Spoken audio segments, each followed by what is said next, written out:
Hello students, आज हम discuss करेंगे डिस्कवरी ऑफ रेडियो एक्टिविटी। तो जब कैथोड रेज और एनोड रेज की जब डिस्कवरी हुई थी तो उन डिस्कवरी ने ये पुष्टि कर दी थी, ये साबित कर दिया था कि एटम्स जो है वो डिविजिबल हो सकता है इनटू सब एटॉमिक पार्टिकल्स में। जैसे कि आपने देखा था इलेक्ट्रॉन, प्रोटॉन, न्यूट्रॉन, ये उसके सब एटॉमिक पार्टिकल्स थे।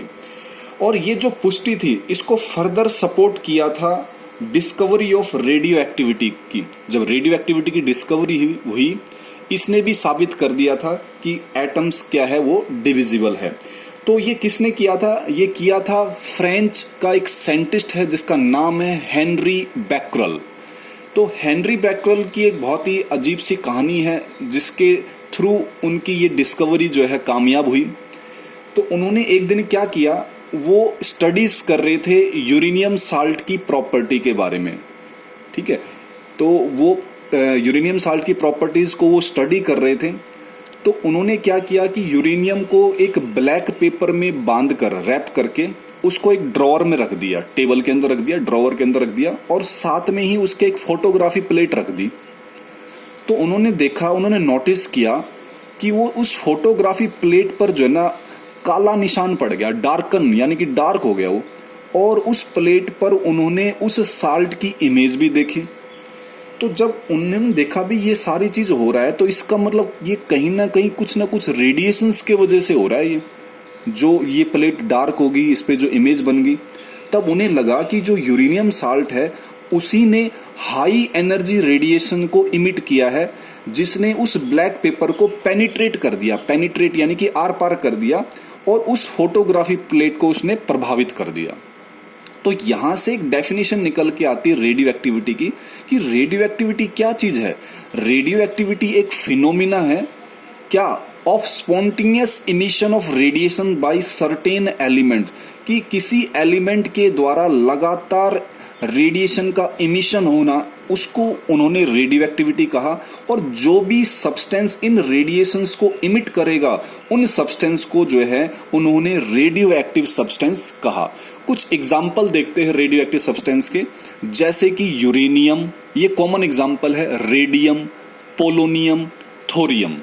क्लियर? तो अब उन्होंने प्रैक्टिकली इसको कैसे देखा कि इन सब्सटेंसेस में से किसी एक सब्सटेंस को उन्होंने एक ब्लॉक के अंदर रखा, ब्लॉक ऑफ लेड बना रखा था, और वहां पे उनके जो है कैविटी के अंदर उन्होंने इस सब्सटेंस को रख दिया। जैसे मान लो ये कैविटी है, तो इस कैविटी के अंदर इस सब्सटेंस को रख दिया। फॉर एग्जांपल ये यूरेनियम का सब्सटेंस है। ठीक है, तो इन सब्सटेंस से जो भी रेडिएशंस निकल रही थी उन रेडिएशंस को उन्होंने सिल्ट से पास करवाया। सिल्ट क्या होती है? सिल्ट जो है हमें मदद करती है एक फाइन बीम को ऑब्टेन करवाने में, ताकि हमें एक फाइन बीम मिले, बिल्कुल बारीक सी हमें रेडिएशन मिले।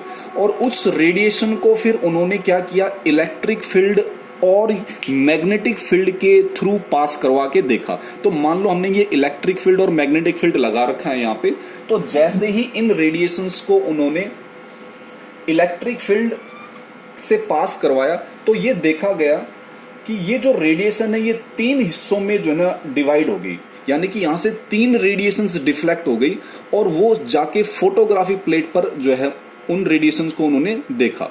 तो सामने फोटोग्राफी प्लेट भी लगा रखी थी एक्सपेरिमेंट के दौरान। तो यहां से एक रेडिएशन तो गई इधर की तरफ, यानी कि नेगेटिवली चार्ज की तरफ, और एक रेडिएशन यहां से गई पॉजिटिव की तरफ, और एक रेडिएशन बिल्कुल सीधी चली गई। तो जो पहली रेडिएशन थी उसका उसने नाम दिया अल्फा, और इसका नाम दिया बीटा, और जो बीच वाली रेडिएशन है जो बिल्कुल सीधी चलेगी उसका नाम उन्होंने दिया गामा रेज। अब ये होता क्या है? अल्फा रेज क्या है? जो नेगेटिव इलेक्ट्रोड की तरफ, इस नेगेटिव इलेक्ट्रोड की तरफ डिफ्लेक्ट होगी। ठीक है, तो डिफ्लेक्ट होगी तो उसको उन्होंने अल्फा नाम दिया। अच्छा, क्योंकि ये नेगेटिव की तरफ डिफ्लेक्ट हुई तो इसका मतलब ये पॉजिटिवली चार्ज हीलियम पार्टिकल्स थे, उन्होंने ये पता लगाया। बीटा रेज क्या देखा उन्होंने कि भाई जो भी रेज इलेक्ट्रोड, पॉजिटिव इलेक्ट्रोड की तरफ डिफ्लेक्ट हुई उनको उन्होंने नाम दिया बीटा रेज। और वो कैसे थे? नेगेटिवली चार्ज पार्टिकल, क्योंकि वो पॉजिटिव इलेक्ट्रोड की तरफ डिफ्लेक्ट हुए थे। क्लियर? और उन्होंने ये भी देखा कि ये जो बीटा रेज है इनकी जो E/m की जो वैल्यू है, चार्ज बाय मास की जो वैल्यू है, वो बिल्कुल कैथोड रेज के बराबर ही आई, जो कैथोड रेज की निकल के आई थी। आपने पढ़ा था ना कैथोड रेज यानी कि डिस्कवरी ऑफ इलेक्ट्रॉन। इसीलिए बीटा रेज को उन्होंने कंसिडर किया था स्ट्रीम ऑफ इलेक्ट्रॉन्स। ठीक है, इसके अंदर एक और रेज निकल के आती थी जिसका नाम है गामा रेज। तो मैं उसको यहां दिखा रहा हूं। तो गामा रेज अगर हम बात करें गामा रेज की, तो गामा रेज उन्होंने क्या कहा कि गामा रेज वो रेज होती है जो किधर भी डिफ्लेक्ट नहीं होती है, जो कहीं भी डिफ्लेक्ट नहीं होती है, बिल्कुल सीधी चली जाती है। और ये रेज कैसी होती है? न्यूट्रल। जैसे आपने न्यूट्रॉन को देखा था, न्यूट्रल था, उस पर कोई चार्ज नहीं था, तो ये गामा रेज भी न्यूट्रल होते हैं। ठीक है, एक और चीज यहां पे आपने जरूर देखना है, इस गामा रेज को जो है ना उन्होंने रिगार्ड किया as a high energy electromagnetic radiation having no charge and negligible mass, जिसका कोई चार्ज नहीं था और कोई लगभग ना के बराबर उसका मास था, लेकिन सबसे ज्यादा उसकी हाई एनर्जी इलेक्ट्रोमैग्नेटिक रेडिएशन थी। अगर मैं आपसे बात करूं इनकी पेनिट्रेशन इफेक्ट का, तो सबसे ज्यादा गामा का होता है, ये ध्यान देना आपने, सबसे ज्यादा गामा का होता है, सबसे ज्यादा अल्फा का होता है, उससे कम बीटा का, उससे कम होता है गामा का। ये कौन सा इफेक्ट है इसका? Penetration effect, penetration effect. लेकिन अगर हम इनकी बात करें इलेक्ट्रोमैग्नेटिक रेडिएशंस की बारे में, यानी कि सबसे ज्यादा एनर्जी किसकी होगी, तो इसमें उल्टा ऑर्डर आ जाएगा, सबसे ज्यादा होगा गामा का, उससे कम बीटा का, और उससे कम किसका होगा? अल्फा का। ये किसकी बात हम कर रहे हैं? एनर्जी की बात करें, जो इलेक्ट्रोमैग्नेटिक रेडिएशन की एनर्जी ना, वो गामा की सबसे ज्यादा है, लेकिन पेनिट्रेशन इफेक्ट किसका ज्यादा है? अल्फा का। ये पूछ सकते हैं आपसे एक नंबर के क्वेश्चन के अंदर। तो ये था हमारे पास डिस्कवरी ऑफ रेडियो एक्टिविटी, जिसके अंदर हमने 3 चीजें पढ़ी।